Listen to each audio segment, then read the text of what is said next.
Hello and good day sa inyo ngayon mga idol. Thank you for watching my channel, Marvelous Mark TV.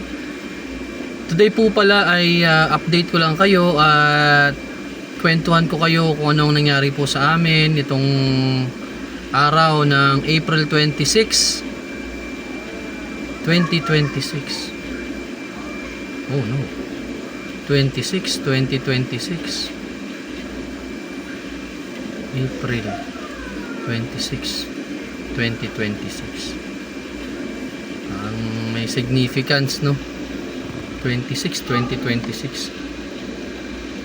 Bali, kanina pong madaling araw, mga halos 12:30 AM na po ng madaling araw, pauwi na po kami ng aking asawa at patawid po kami dyan sa intersection ng C6 papunta po sa aming subdivision. Nangyari po ang hindi inaasahan at tayo po ay nabangga po, no?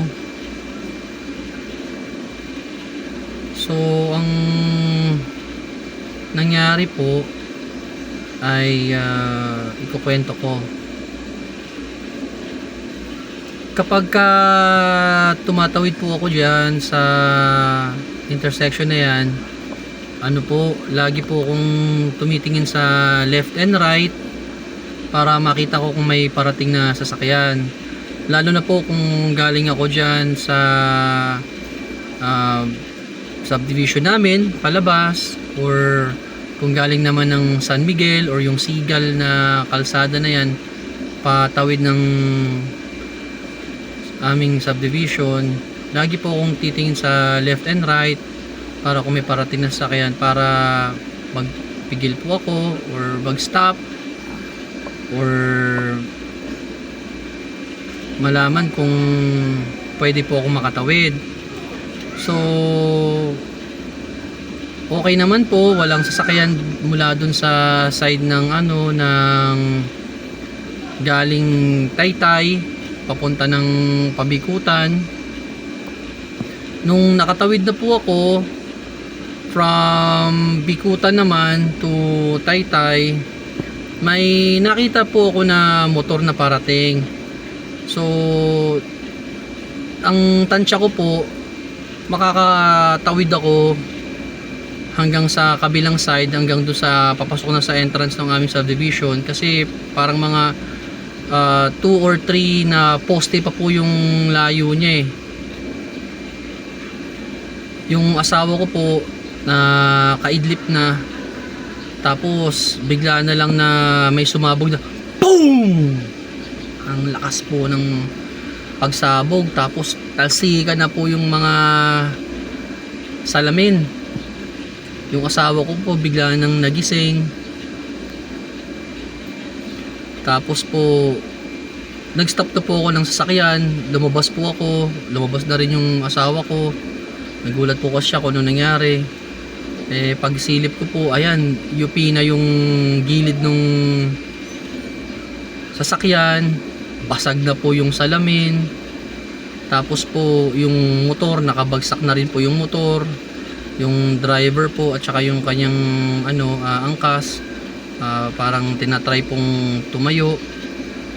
Tapos po buti na lang rin may naka-stop po doon ng mga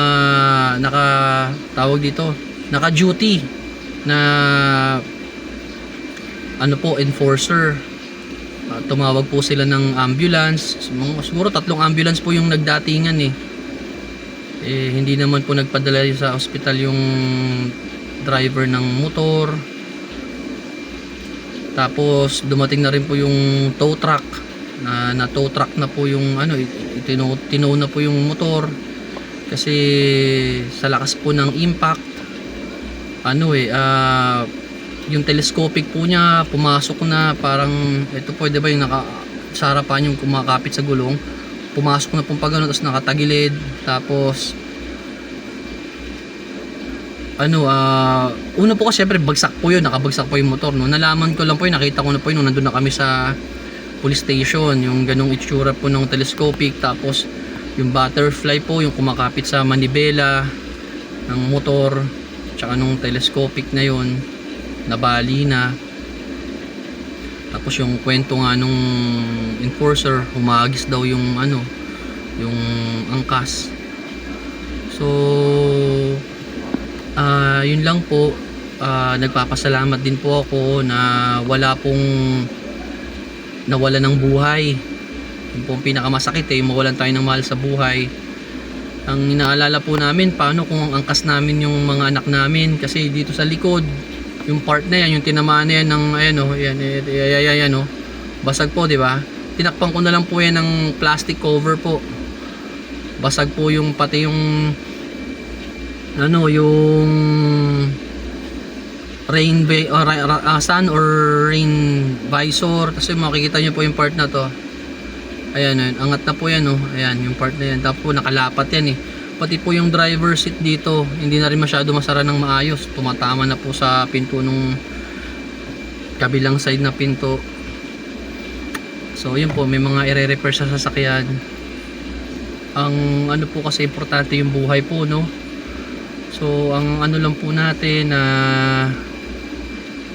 pasalamat po kami, wala pong nawala ng buhay. Kasi nung after po namin dito, nung paakyat na kami ng Upper Bikutan, kasi dadalhin po kami sa police station para magawa po ng salaysay or police report, may nadaanan din po kami na aksidente, yung Toyota na Hi-Ace, kabanggaan scooter, parang Mio po yata yun, mga ganong klaseng type na motor. Tapos nakahiga rin yung driver nung motor. Tapos nung natapos na rin po kami dun sa police station, dyan naman sa may Padiego Silang naman, kasi doon na po ako dumaan papunta ng pauwi, nag C5 na naman, C5 na po ako. Panggaan din ulit ng ng jeep naman, tsaka ng scooter din, parang Mio rin. So ang po natin, lalo na kung madaling araw, mag-ingat po tayo, huwag tayong masyadong mabilis mag-drive. Ingatan po natin yung ating sarili, yung ating pong mga pasahero, at saka yung mga kapwa po natin na motorista or yung mga tatawid na tao, na huwag po tayong makadisgrasya. At lalo na kung intersection, katulad dyan sa amin dito sa Bay Breeze, meron po kasi dyang blinking red light tsaka blinking yellow light. So indicator po na po yan, intersection, na mag-minor po kayo, na magbawas ng speed. Huwag po yung dahil madaling araw harurot po tayo ng takbo. Ang takbo lang po dyan parang 30 tsaka 60 ang speed limit pag nasa 80 ka na, 100, ako po, delikadong delikado. Ang tanong nga po kahapon ng ng pulis na asan yung driver, kumusta yung driver, kasi nung nakita po nila tong tama nung sasakyan, ang nila agad, hindi mabubuhay yung yung nagmamaneho yung driver, puti po buhay. Tas yung mga ibang tambay na nakiusyoso, sabi nung isang tambay, buti nga daw po tulog si kamatayan paano kung gising. So yun lang po, paalala lang po na sana rin madagdagan po yan ng hazard or additional na warning, para wag naman po na dahil madaling araw walang sasakyan, akala po natin pwede tayong tumakbo ng napakabilis, na napaka na kaya natin ng makapagpreno agad kung may biglang parating. So yun lang po, na mag-ingat po tayo at lagi po tayo magdadasal kapag tayo po ay bumabiyahe, para po tayo po ay laging ligtas. At maraming salamat po. At yun, pinagpapasalamat ko po talagang pinagpapasalamat ko po. Wala pong nasawi, wala pong namatay sa aksidente po na nakasangkutan namin kaninang madaling araw. Nakauwi na po kami rito, alas 4 na madaling araw. Hindi na rin po ako halos nakatulog eh. Simula po nun, hindi na ako nakatulog. Hanggang ngayon, wala pa po akong tulog. Anong oras na po? Mag 6 na ng hapon. Lagi pong nagpe-play sa isip ko yung nangyari. Kasi kung hindi po ako nakatawid na, ang iniisip ko po paano kung yung sa passenger seat, kung yung asawa ko kasalukuyang nakaidlip tapos yung side niya yung yung natamaan ng motor. 'Di ba po? O kaya naman kung kasama namin yung mga bata.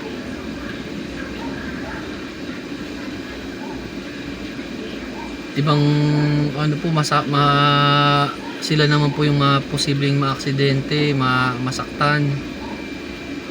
Kaya yun lang po, sana po tayo po mag-ingat, magmaneho, tumingin po tayo sa kaliwat kanan, pakiramdaman po natin yung ating paligid. Wag po tayo magdadrive ng pagod, makapagpahinga po tayo. Kung medyo inaantok, mag-stop po muna, magpahinga, magkape. Kung pwede kayo makapagkape, may dadaanan kayo pwede kayo makapagkape or makatulog, makapagpahinga, tsaka po kayo bumiyahe. Huwag po yung feeling nyo, kaya nyo po, tapos bigla kayong mapapikit sa daan or maantokin, tapos ayan, may bigla po mangyayari. Kasi isang ganun lang po, isang pitik lang, ang bilis po. Ako. So yun, salamat po sa panonood ng aking video at pag-support sa aking channel. At lilinisin ko pa po itong sasakyan, nag-vacuum pa po ako para matanggal yung mga bubog, kasi ang may marami po mga pino, yung mga pino po ang mahirap na na nakadikit po ron sa tela ng upuan, kasi tela lang po yung mga cars, yung natin upuan, yung babacuumin ko pa po yan at lilinisin. So hanggang dito na lang po muna. Maraming salamat po, and salamat po sa inyong pagsubaybay at pagtangkilik sa aking channel. Salamat po. Salamat din po kay Lord God. Ligtas po kami. Buhay po ang driver, buhay din po ang kanyang angkas. At sana po gumaling na po sila at makarecover po. Maraming salamat po.